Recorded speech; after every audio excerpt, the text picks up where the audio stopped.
Yeah. I think the question is, first of all, what will the quality of it be, right? I think AI is a long way from writing from something from a Harry Potter, or even creating an ad that has the human power of, I mean, who do you think of as having a lot of power, whether it's a kind of an Alex Hormozi or a Gary Vaynerchuk or someone like that, right? Those are things that AI is not easily going to be able to reproduce now or ever. So part of it is your personality and your Mhm. brand and people's trust in you. And part of it is the humanness of your Mhm. copywriting, right? Mhm. If your writing stands out the way Gary Halbert's writing used to stand Mhm. out, or the way Dan Kennedy's writing stands out, or the way Ogilvy's writing stands out, it's going to be relatively easy to then stand out in because a lot of what's coming out there is kind of mediocre. We Mhm. talk about a lot of copywriters losing their jobs. Yeah, mediocre copywriters are losing their jobs because AI is getting okay at writing mediocre copy. Mhm. Um, but there aren't that many people that can write really great copy that kind of, stands out from that Yeah. mass. And standing out is more important than ever. I guess the fascinating thing, but also the scary thing is how quickly AI is getting better and better at everything it's doing. I mean, I started doing clones 5 months ago, Mhm. and it was pretty awful and rough back then. It would mess up things and it would look weird. Mhm. It gets better every day.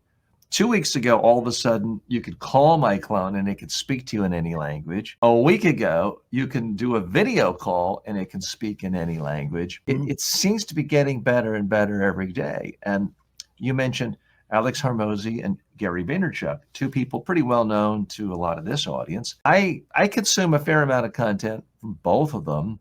I think I bought every Gary Vaynerchuk book. He's definitely inspirational and talented. But Mhm. there's a part of me that wonders, are we that far off from me being able to talk to a chat GPT or a Claude or one of the Dali and say, create me a character that's kind of like a cross between Gary Vaynerchuk and Alex Hormozi, have him use the F bomb every now and then, have him say outrageous things, Right, right. have him scream and curse, and have him do this, this, and this.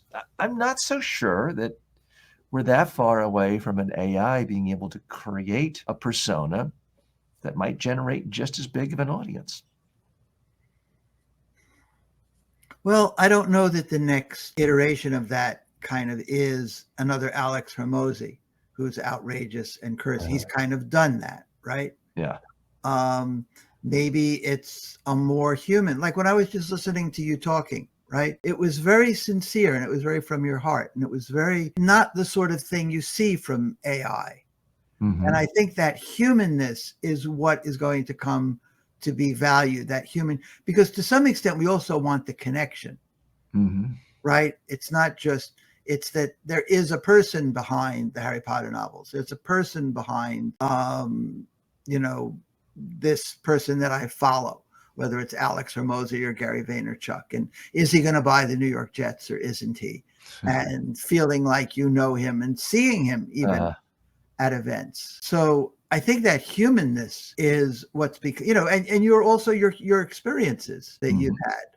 had. I imagine that when you talk about experiences that you've had that are genuine experiences that have taught you things in life Mhm. lessons. And that a lot of what you teach comes from that. And that's something that AI doesn't have human experiences. It's Yeah. never felt emotions. And it's never going to be able to, it's always going to be able to kind of write credibly to some extent about them, but it's never going to be like someone speaking from their heart about them.